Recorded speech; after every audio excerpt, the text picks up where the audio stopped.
자, 서피스 뷰를 상속한 이 카메라 서피스 뷰라고 하는 클래스 안에다가 사진을 찍기 위한 메소드를 하나 더 추가를 해봅니다. 자, 퍼블릭 불린이라고 하고요. 그 다음에 캡처라고 하는 이름의 함수를 하나 추가하도록 합니다. 캡처라고 하는 거의 파라미터로는 자, 카메라 점 자, 픽처 콜백이라고 하는 거 자, 이렇게 넣어줄게요. 자, 콜백 이렇게 넣어주고요. 그 다음에 여기에 if라고 해서 카메라라고 하는 게 널이 아니면 얘가 초기화가 안 된 경우 때문에 그런 건데 일반적으로 초기화가 다 돼 있을 거예요. 자, 카메라.take picture라고 하는 함수로 출합니다. 이게 카메라라고 하는 하드웨어 카메라 쪽에 있는 함수가 되겠네요. 자, 널 그 다음에 callback 이렇게 넣어줍니다. 자, 이렇게 넣어주고 그 밑에 return이라고 하고 true 자, 그 다음에 else인 경우 return false 이렇게 넣어줍니다. 캡처라고 하는 자, 하나의 함수가 더 추가가 된 거네요. 자, 그러면 이렇게 추가를 하고요. 이제 메인 액티비티 쪽으로 한번 가봅니다. 자, 메인 액티비티 쪽으로 가서 자, 우리 버튼을 클릭했을 때 버튼이 동작하도록 만드는 코드가 필요할 거고요.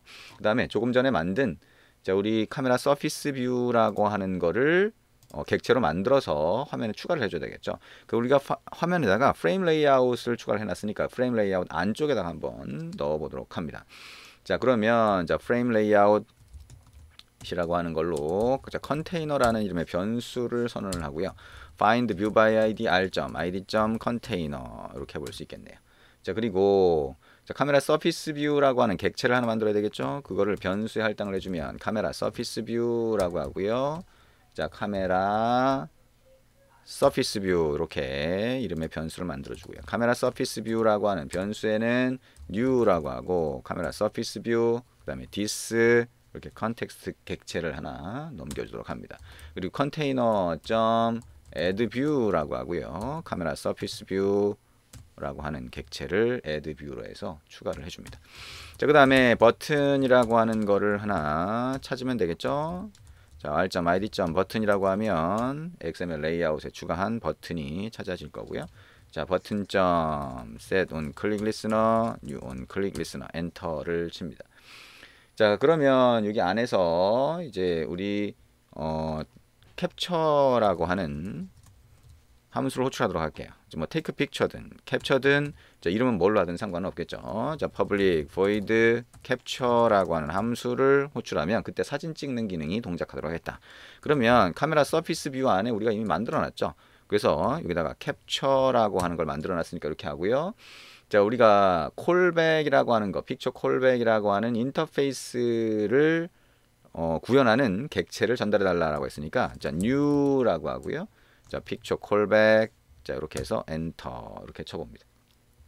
자, 마지막에 세미콜론 붙여주시면 되겠죠. 그러면 on picture taken이라고 되어 있는데 자, 요거는 이제 사진이 찍힌 상태가 되면 그때 자, 사진 데이터가 보통 이제 JPEG으로 만들어지는데요. 그때 그거를 바이트 어레이로 이렇게 전달을 해줍니다. 자, 그러면 이 바이트 어레이를 자, bitmap factory라고 하는 걸 이용을 하면 자, decode 바이트 어레이라고 하는 게 있어요. 자, 여기다가 자, 데이터라고 하는 파라미터를 넣어주고 0, 그 다음에 데이터.점 length라고 해서 길이값까지 넣어주면 그때 이거를 비트맵 객체로 바꿀 수가 있습니다. 자, 비트맵이라고 하는 변수를 선언을 하고 이렇게 하면 자, 찍힌 사진이 비트맵으로 바뀌게 될 거예요.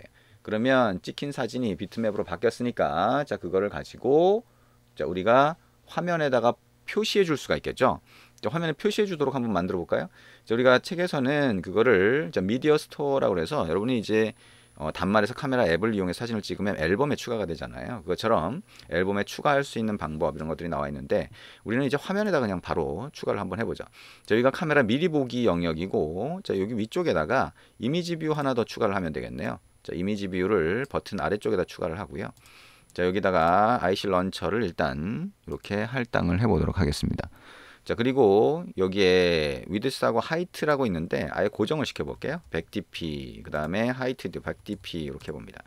자, 아이디는 이미지 뷰로 되어 있죠. 이미지 뷰로 되어 있고 그러면 메인 액티비티 쪽에서 자, 비트맵 객체가 나와 있어요. 그러면 여기에 일단 저 이미지 뷰를 찾아줘야 되겠네요. 자, 이미지 뷰라고 하는 변수를 하나 선언을 하고 자, 여기다가 자, 이미지 뷰라고 하는 변수. 자, 저기에는 자, find view by id id.image view라고 해서 아이디로 찾아서 할당해 주면 되겠죠. 자, 그래서 사진을 찍고 나면 자, 비트맵 객체로 이렇게 만들 수가 있는데 자, 이미지 뷰에 가 보면 set 이미지 비트맵이라고 있네요. 자, 비트맵이라고 하는 우리가 화면 메모리에 만든 비트맵 객체가 되겠죠. 자, 이거를 이미지 뷰에 설정하는 걸로 이렇게 한번 만들어 보겠습니다. 자, 그러면 이제 남아 있는 게 뭐냐? 이제 남아있는 거는 권한을 추가해주는 자, 그런 부분이 남아있네요. 자, 권한을 한번 추가를 해보도록 하겠습니다. 자, 매니페스트 파일을 한번 열고요. 자, 여기 애플리케이션 태그 위쪽에다가 자, uses permission이라고 하고요. 자, 여기에 자, 일단 카메라 권한 한번 넣어볼까요? 자, 카메라라고 하는 걸 쓰겠다. 그 다음에 uses permission이라고 하고요. 자, 여기에 자, read external storage. 자, 우리가 만약에 SD 카드 쪽을 접근을 하겠다라고 하게 되면 자, 여기에 read하고 write external storage라고 하는 두 가지 권한이 필요하게 되겠죠. 자, 그러면 이렇게 한번 추가를 해보고요. 자, 우리가 여기다가 uses feature라고 하는 걸 추가할 수 있는데 여기에 자, 안드로이드 땡땡 name이라고 하고 자, 안드로이드 그 다음에 hardware 카메라라고 하는 거 이렇게 추가할 수 있어요. 카메라 2라고 하는 게 이제 새로 추가된 API인데 요즘에 이제 카메라 2를 많이 사용하죠. 우리는 일단 그냥 기존 방식대로 그냥 해보고 있는 겁니다. 자, 안드로이드 그 다음에 required라고 하는 거는 true 이렇게 추가를 할 수가 있습니다. 자, 이거는 이제 하드웨어적인 카메라가 있는 경우 자, 있는 경우에 그거를 쓴다라고 하는 의미가 되겠죠. 이게 필요하다라고 하는 의미가 됩니다. use feature라고 하는 거는요. 자, 그럼 이제 이 권한 자체가 위험 권한이니까요. 코드에서도 그 권한을 부여를 해야 되겠죠. 자, 그러면 그거를 위한 코드를 추가를 해보도록 합니다. 자, 우리 build.grade를 모듈 앱이라고 하는 거 열었고요. 여기에 all projects라고 하는 거 이 부분 추가를 했고 그 다음에 여기에 web library 한 줄 추가를 했습니다. 그리고 sync now 누르면 웹 라이브러리를 사용할 준비가 되겠죠. 자, 그 다음에 이제 메인 액티비티 쪽에 가서 자, on create 쪽에 자, 이 화면이 자, 시작되는 그 시점에 자, 위험 권한 부여를 요청을 하도록 자, 한 줄을 추가를 해봅니다. 자, 이렇게 추가를 했고요. 우리가 이제 콜백 함수를 구현을 하는 게 필요하겠죠. 근데 뭐 여러분이 그거를 다 하지 않고 테스트만 하겠다라고 하게 되면 이거 한 줄만 추가하셔도 돼요.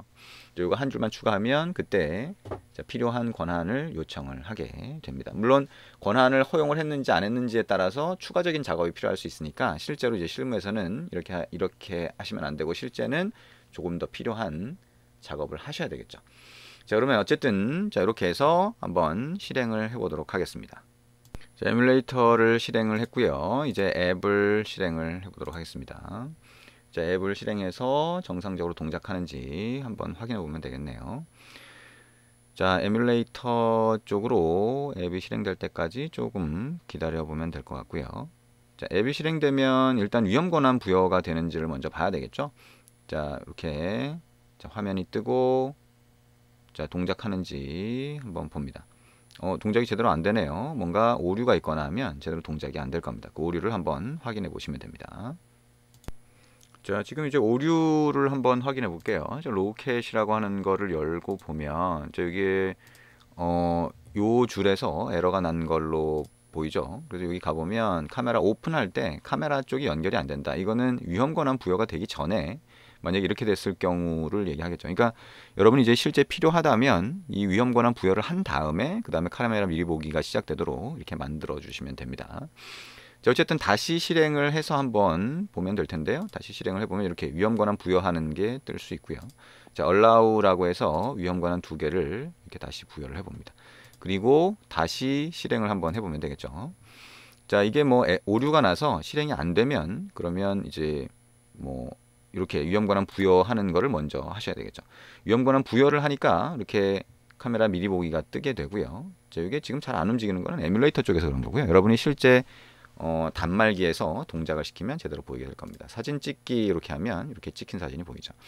그리고 이게 이제 방향이 돌아가 있어요. 그래서 이거는 방향을 돌리는 코드를 넣어줄 수가 있습니다. 책에 보시면 이제 방향 돌리는 그런 코드가 나와 있고요. 방향을 돌리면 이제 정상적으로 이제 방향이 돌아간 정상적인 이미지가 여기 보이겠죠. 자, 이렇게 해서 서피스 뷰라고 하는 걸 사용하는 방법을 같이 한번 봤고요. 이 서피스 뷰라고 하는 거는 단말의 카메라 앱을 사용하는 게 아니라 직접 이렇게 화면에 추가를 한 거다 라고 하는 걸 알 수가 있습니다. 자, 서피스 뷰까지 해서 우리가 사진 찍는 기능 같이 한번 알아봤습니다.